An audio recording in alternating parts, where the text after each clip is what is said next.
Alamin kung bakit nga ba si Judy Ann Santos ng Espantajo ang tinanghal na Best Actress sa MMFF 2024. You are watching Showbiz Ganap Global. Wala pa rin talagang kupas ang nag-iisang prime superstar at queen of Philippine soap operas na si Judy Ann Santos. Siya na nga ba ang hahawak ng titulong Philippine Box Office Horror Queen? Kahanga-hanga talaga ang galing ni Judy Ann Santos sa pag-arte, lalo na sa kanyang makapanindig balahibong performance sa Espantajo, ang 2024 Metro Manila Film Festival entry na nagmarka bilang isa sa mga pinakahinahangaan ngayong taon. Ang pelikula na idinirect ni Chito Ronyo ay isang kombinasyon ng horror at drama na tumutok sa kwento ng mga lihim, trahedya at pagbangon ng mga karakter na ginampanan ng powerhouse cast. Sa katatapos lang na 58th MMFF Gabi ng Parangal, opisyal nang tinanghal si Judy Ann Santos bilang Best Actress.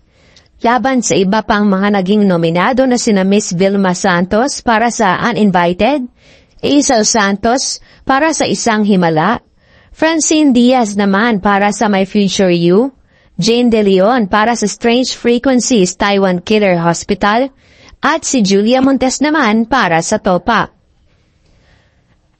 Ang tagumpay ni Judy Ann Santos ay hindi nakakapagtaka dahil sa napakagaling niyang pagganap na lubos na hinangaan ng mga hurado at ng publiko. Narito ang dahilan kung bakit siya ang tinanghal na Best Actress 2024. Una, ang malalim at makahulugan niyang pagganap. Hindi simpleng papel ang ginampanan ni Judy Ann Santos sa Espantajo. Ang kanyang karakter ay dumaan sa mga matitinding emosyon mula sa takot, galit, hanggang sa pagsuko at pagtanggap. Sa bawat eksena, ramdam na ramdam ng mga manonood ang bigat ng kanyang emosyon. Sabi nga sa isang movie review, kahit sa mga tahimik na eksena, makikita mo sa kanyang mga mata ang kwento ng kanyang karakter. Hindi lang basta acting, parang totoong buhay ng tao ang pinapanood mo sa screen. Ramdam na ramdam mo yung bawat emosyon na pinapakita niya. Ang hirap pagsabayin ng horror at drama pero si Judy Ann parang effortless. Kahit nakakatakot na eksena ay naipapakita pa rin niya yung lalim ng karakter niya bilang isang asawa, nanay at isang anak. Pangalawa, ang pagkakaroon ng kakaibang chemistry ni Judy Ann sa kapwa niya mga veteranang aktres. Sa panunood ng Espantajo, parang nasa isang acting masterclass dahil sa mga movie legends gaya ni na Judy Ann Santos, Lorna Tolentino at Chanda Romero na pare-parehong magagaling na aktres. Pero kahit nasa harap si Judy Ann ng mga veteranang aktres, hindi siya natabunan. Ang kanyang on-screen chemistry kay Lorna Tolentino ay isa sa mga highlights ng pelikula, lalo na ang kanilang mga intense na sagutan at emosyonal na eksena. Ang ganda ng dynamics nilang tatlo, parang sa tunay na buhay yung mga eksena nila, intense, nakakapangilabot at mapapakapit ka talaga sa upuan mo. Sabi nga ng isang kritiko, Judy Ann Santos brought the drama to life, turning even the simplest scenes into cinematic gold. Pangatlo, ang pagdadala ni Judy Ann Santos sa buong pelikula.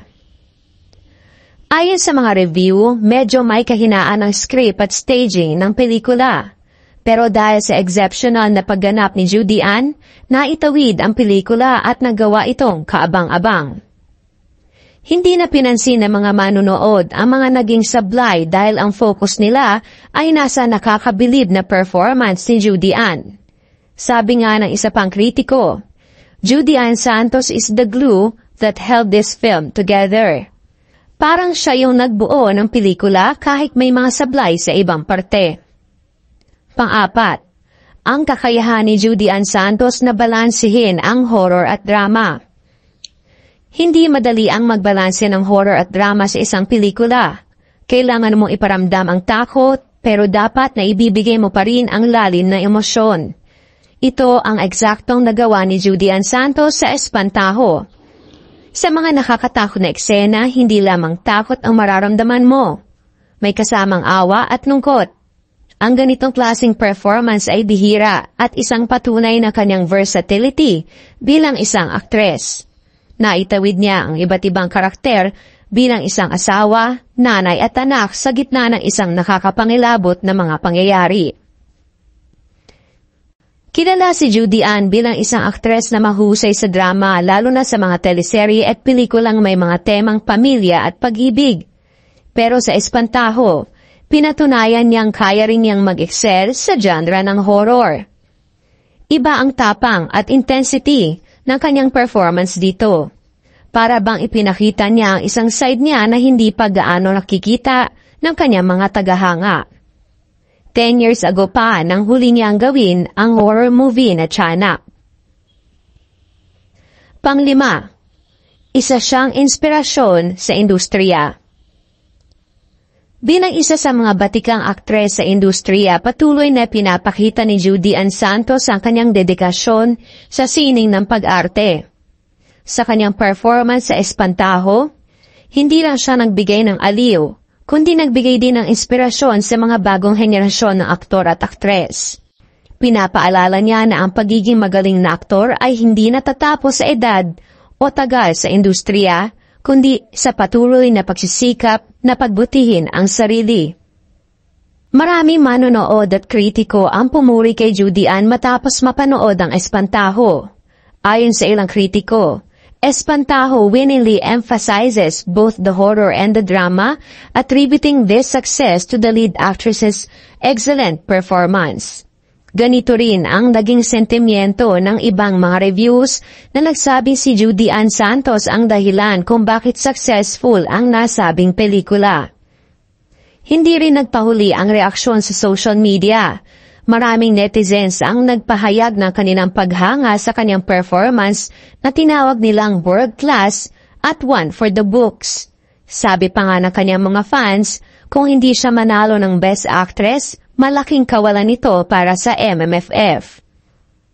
Ang Espantajo ay isa sa mga pinaka-pinag-uusapang pelikula ngayon at si Judy Ann Santos ang sentro nito. Ang kanyang pagkapanalo bilang Best Actress ay isang pagkilala na matagal nang nararapat sa kanya. Ngunit higit pa rito ang kanyang performance ay isang patunay na ang tunay na galing ay hindi naluluma at ang passion para sa sining ay nananatiling buhay.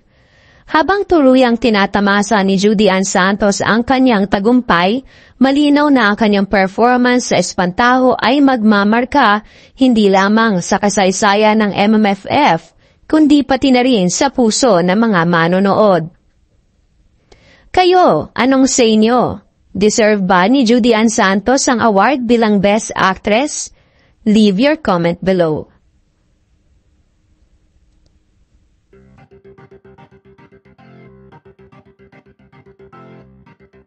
Don't forget to subscribe and click the notification bell for more Showbiz Ganap Global updates.